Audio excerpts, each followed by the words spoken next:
and they dicked around on a Macintosh. They go, listen, get the drum sample.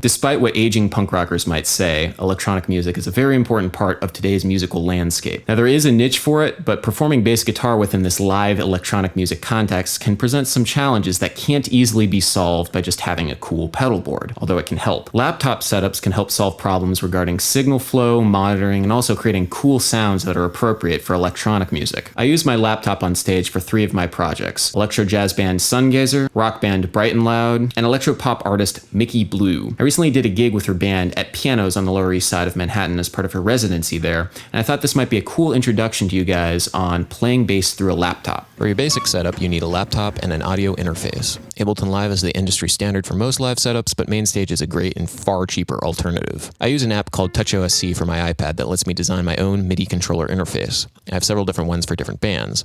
For Micky Blue, I have my keys patches laid out and color-coded to each song. Most are bass patches, but some are synth pads. I also have access to bass guitar patches on the left, basic monitor mix controls on the right, and volume trims.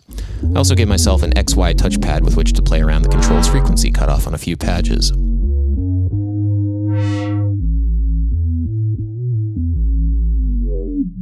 Sean, the drummer, runs backing tracks from his laptop, which sends a click track to my interface. The backing tracks mainly consist of background vocals and electronic sound effects, but the rest of the set is done live. Sean plays a lot of electronic percussion on his Roland SPDSX drum pad and augments his acoustic kick with drum triggers that trigger electronic drum samples whenever he plays his kick drum, snare drum, and floor tom. Our keyboard player, Pierre, runs his patches off his Mac Mini through MainStage.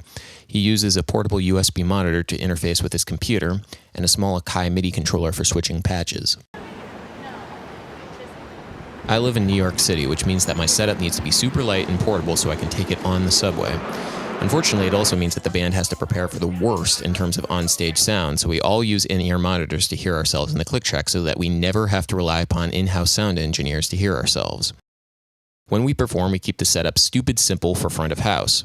Stereo DI for the tracks and drum pad, and 2 mono DIs for Pierre and I. That's it. I don't even use an amp. You'll see a lot of people recommending that you really learn your laptop setup well before you go out on a gig with it. Take that advice to heart, because if it can go wrong, it will go wrong.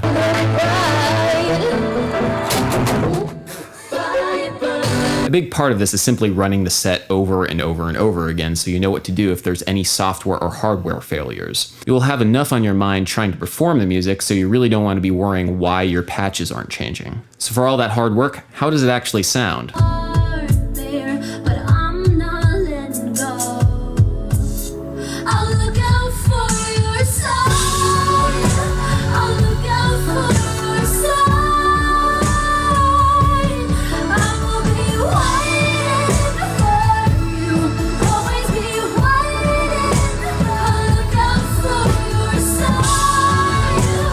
One of the balances that needs to be reached while you're trying to perform live electronic music is to try and figure out how much live music is actually being performed. If you're not careful, it actually might just sound like you're pressing play on an iPod and the singer is singing. Having live acoustic drums helps a lot in creating the live effect, but also how you play your instrument can too. This has been Adam Neely's Bass Lessons. Please like, comment, and subscribe, and also be sure to let me know of any other subjects you'd like for me to talk about in future videos.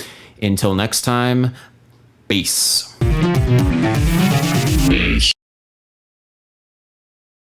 Let's talk about what is actually going on here. Okay, so this is the backpack. It contains all of the stuff I need. Okay. Granted that I put them in there first. Okay. If I don't put them in there, I don't have what I need. Like today it happened that I needed a firewire cable. I didn't put it in the backpack and it's funny, I don't have it. Okay, so I couldn't... Which model is that backpack? Is that a North Face? Yeah, this is an REI model. It's just gray for sound. And I punched a hole here so that I can mic it better. You know, I can put the mic in. Now, what kind of condenser mic do you use on this backpack? Oh, well, I usually use this. Let me see if I have it here. And you put the mic that you use to mic the backpack in the backpack? Yeah. It's a stereo. You see it has two And I thought you guys were being